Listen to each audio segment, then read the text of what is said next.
तो न आए तेरी याद सताए।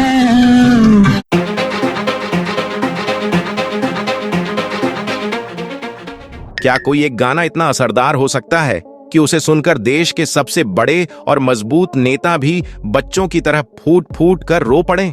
संगीत में बहुत ताकत होती है, लेकिन इतिहास में एक ऐसा दिन भी आया था जब एक आवाज ने पूरे देश के दुख को अपने अंदर समेट लिया था। यह कहानी किसी फिल्म की नहीं है, बल्कि हमारे देश के इतिहास के उस दिन की है जब पंडित जवाहरलाल नेहरू और उनकी बेटी इंदिरा गांधी अपने आंसू नहीं रोक पाए थे। आखिर वो कौन सा गाना था, वो कौन सी आवाज थी जिसने इतने बड़े नेताओं के दिलों को चीर कर रख दिया? इस घटना के बारे में आज भी बहुत कम लोग जानते हैं, लेकिन जिसने भी इसके बारे में पढ़ा या सुना वो अंदर तक भावुक हो गया। आइए उस भावुक कर देने वाले दिन और मोहम्मद रफी साहब के उस अमर गाने की पूरी कहानी को बिल्कुल आसान शब्दों में समझते हैं। इसी तरह की और रहस्यमयी जानकारी प्राप्त करने के लिए हमारे चैनल ट्रू हिस्ट्री को आज ही सब्सक्राइब करें और बेल आइकॉन को प्रेस करें। यह बात साल 1948 की है। देश आजाद ही हुआ था, दिलों में एक नई उम्मीद थी, लेकिन 30 जनवरी का मनहूस दिन आया जिसने पूरे देश को गहरे सदमे में डाल दिया। यह वो दिन था जब राष्ट्रपिता महात्मा गांधी जी की हत्या कर दी गई। बापू, जिन्होंने बिना हथियार के देश को आजाद कराया, वो अब दुनिया में नहीं रहे। बापू के जाने की खबर रेडियो पर आई तो देश में सन्नाटा छा गया। किसी को यकीन नहीं हो रहा था कि शांति का संदेश देने वाले इंसान को गोली मार दी गई। लोग घरों से बाहर निकल आए, हर तरफ रोने की आवाजें आ रही थीं।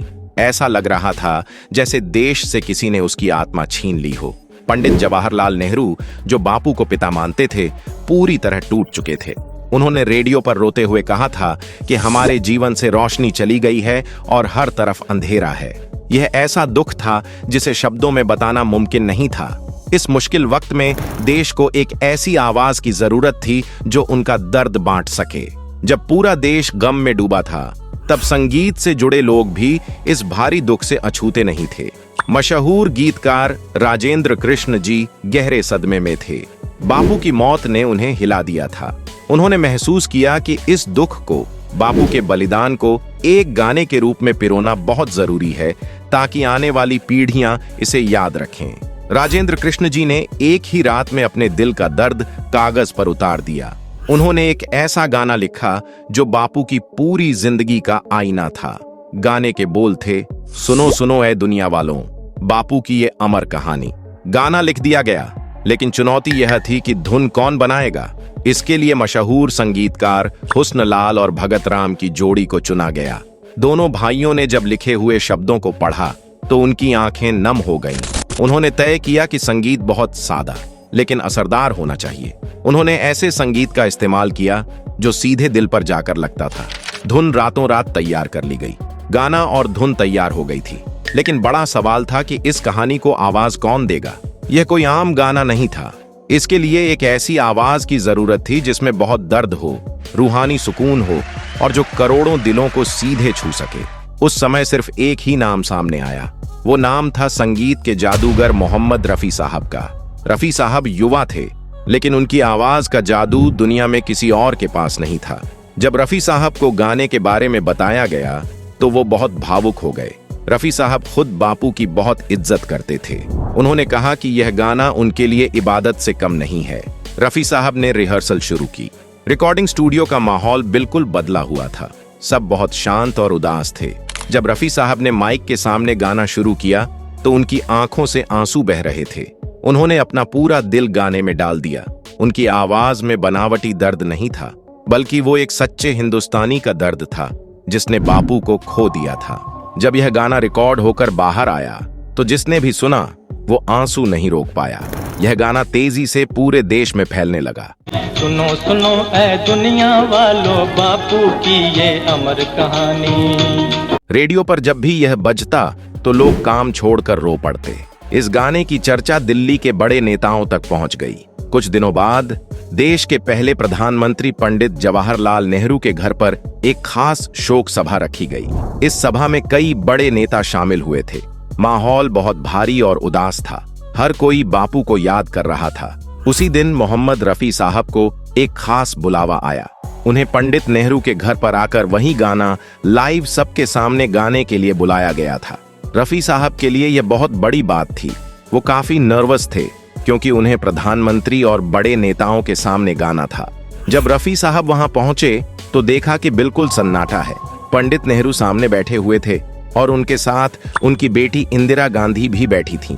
हर चेहरे पर उदासी साफ दिखाई दे रही थी। रफी साहब ने अपनी आंखें बंद कीं और बापू का ध्यान करते हुए उस ऐतिहासिक गाने को गाना शुरू किया। सुनो सुनो ए दुनिया वालों, बापू की ये अमर कहानी। जैसे ही रफी साहब ने अपनी दर्द भरी और रूहानी आवाज में ये लाइनें गानी शुरू कीं, उस कमरे में एक अजीब सी खामोशी और भारीपन छा गया। रफी साहब की आवाज में इतना जादू था कि वहां बैठा हर इंसान बापू की यादों में खो गया। गाना आगे बढ़ा तो माहौल और भावुक हो गया। पंडित जवाहरलाल नेहरू, जो बहुत मजबूत इंसान थे, वो बापू की मौत के बाद से टूट चुके थे। रफी साहब की आवाज कानों में पड़ते ही नेहरू जी का सब्र टूट गया। उनकी आंखों से आंसू छलकने लगे और वो फूट फूट कर रोने लगे। उनके ठीक बगल में बैठी उनकी बेटी इंदिरा गांधी भी अपने जज्बातों को काबू में नहीं रख पाईं। इंदिरा गांधी ने बापू को बहुत करीब से देखा था। बचपन से लेकर बड़े होने तक उन्होंने बापू से बहुत कुछ सीखा था। जब गाने में बापू के बलिदान का जिक्र आया तो इंदिरा गांधी फूट फूट कर रो पड़ी। वे अपने आंसू बिल्कुल नहीं रोक पा रही थीं। वहां मौजूद बड़े बड़े नेता, हर किसी की आंखें नम थीं। एक अकेला गायक अपनी आवाज के दम पर इतने मजबूत लोगों को रुला रहा था। यह कोई हार या कमजोरी का रोना नहीं था, बल्कि यह उस महान इंसान के लिए प्यार, श्रद्धा और सम्मान के सच्चे आंसू थे जो हमेशा के लिए उनसे दूर जा चुका था। जब रफी साहब ने गाना खत्म किया तो काफी देर तक एकदम सन्नाटा पसरा रहा। किसी के पास बोलने के लिए शब्द नहीं बचे थे। पंडित नेहरू ने आगे बढ़कर रफी साहब की तारीफ की और उन्हें इस अनमोल तोहफे के लिए बहुत धन्यवाद दिया। उस दिन रफी साहब को एहसास हो गया कि उन्होंने इतिहास के पन्नों में अपनी आवाज दर्ज कर दी है। आज भी जब हम बापू को याद करते हैं तो रफी साहब का यह गाना कानों में जरूर गूंजता है। ये घटना हमें बताती है कि संगीत सिर्फ मनोरंजन का साधन नहीं है।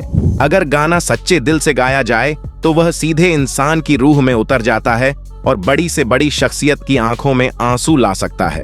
रफी साहब की वो आवाज आज भी उसी दर्द के साथ हमारे दिलों में जिंदा है।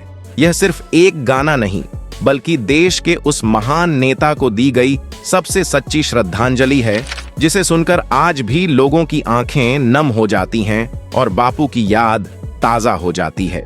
दोस्तों, रफी साहब का यह अनसुना किस्सा हमें यह भी याद दिलाता है कि हमारा इतिहास कितनी गहरी और अनमोल यादों से भरा हुआ है। क्या आपने रफी साहब का यह अमर गाना सुनो सुनो ए दुनिया वालों पहले कभी सुना है? अगर नहीं तो आज ही इसे इंटरनेट पर जरूर सुनिएगा। अगर आपको बापू और रफी साहब से जुड़ी यह सच्ची और भावुक कर देने वाली कहानी दिल से पसंद आई हो तो इस वीडियो को तुरंत लाइक करें। अपने दोस्तों और परिवार वालों के साथ इसे शेयर जरूर करें ताकि वो भी हमारे इतिहास के इस खूबसूरत पन्ने के बारे में जान सकें। ऐसी ही सच्ची, ऐतिहासिक और दिल को छू लेने वाली कहानियों के लिए हमारे चैनल को अब भी सब्सक्राइब कर लें और नोटिफिकेशन बेल जरूर दबाएं ताकि कोई भी कहानी आपसे मिस ना हो।